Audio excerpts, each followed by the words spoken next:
അത്യാവശ്യം എളുപ്പമായിട്ട് ആസ്വദിച്ച് ചെയ്യാൻ പറ്റുന്ന ഒരു ജോബാണ് ഓയിൽ ആൻഡ് ഗ്യാസിലുള്ളത്. പിന്നെ സാലറി ഹൈക്ക്, അതാണ് ഈ ഒരു ഫീൽഡിൻ്റെ വേറൊരു ഇമ്പോർട്ടൻസ് എന്ന് പറഞ്ഞു കഴിഞ്ഞാൽ. കുറച്ച് വർഷത്തെ എക്സ്പീരിയൻസ് ഫസ്റ്റ് തന്നെ എടുത്തു കഴിഞ്ഞാൽ പിന്നീട് നെക്സ്റ്റ് ലെവലിലോട്ട് കയറുമ്പോഴേക്കും നല്ലൊരു സാലറി പാക്കേജ് ആയിരിക്കും നിങ്ങൾക്ക് കിട്ടുന്നത്. അതുപോലെ ഓരോ വർഷത്തെ എക്സ്പീരിയൻസ് കൂടുന്നതനുസരിച്ചിട്ട് നല്ലൊരു പാക്കേജ് ആയിരിക്കും എല്ലാവർക്കും കിട്ടുന്നത്. അത് ഈ കോഴ്സിൻ്റെ വേറൊരു ഹൈലൈറ്റ് ആണ്. പിന്നെ ഓയിൽ ആൻഡ് ഗ്യാസ് ഇൻഡസ്ട്രിയിൽ വേറൊരു ഹൈലൈറ്റ് ആണ്, റിഗിൽ വർക്ക് ചെയ്ത് കഴിഞ്ഞാൽ നമുക്ക് 2 മാസം വർക്ക്, അതിനുശേഷം 1 മാസം ലീവ് കിട്ടും. അല്ലെങ്കിൽ 3 മാസം വർക്ക് ചെയ്തതിന് ശേഷം 1 മാസം ലീവ് കിട്ടും. അപ്പോൾ നമ്മൾക്ക് ആ ഒരു ഹെക്റ്റിക് വർക്കിനിടയിൽ ചെറിയൊരു ബ്രേക്ക് എടുക്കാനും പറ്റും. അതുമാത്രമല്ല, ഈ ലീവിലിരിക്കുന്ന ടൈമിൽ നമ്മൾക്ക് സാലറി ഒരു 30% സാലറി നമ്മൾക്ക് കമ്പനി പ്രൊവൈഡ് ചെയ്ത് തരും.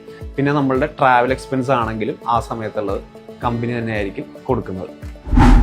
6 മാസത്തെ കോഴ്സിൽ വരുന്ന മെയിൻ സബ്ജക്ട്സ് ഏതൊക്കെയെന്ന് വെച്ച് കഴിഞ്ഞാൽ mechanical QA/QC, NDT, piping and pipe line engineering, industrial safety and oil and gas technology. അതും ഇന്റർനാഷണലി റെക്കഗ്നൈസ്ഡ് സർട്ടിഫിക്കേഷൻ ആണ് ഇവിടെ കൊടുക്കുന്നത്. ഈ 6 മാസത്തെ കോഴ്സിൽ കംപ്ലീറ്റ്ലി പ്രാക്ടിക്കൽ ഓറിയന്റഡ് പ്രോഗ്രാമാണ് വരുന്നത്. വിത്ത് ഇൻഡസ്ട്രിയലി എക്സ്പേർട്ട് ആയിട്ടുള്ള ഫാക്കൽറ്റീസ് ആണ് കൊടുക്കുന്നത്. Crescent EduTech, rise beyond horizon.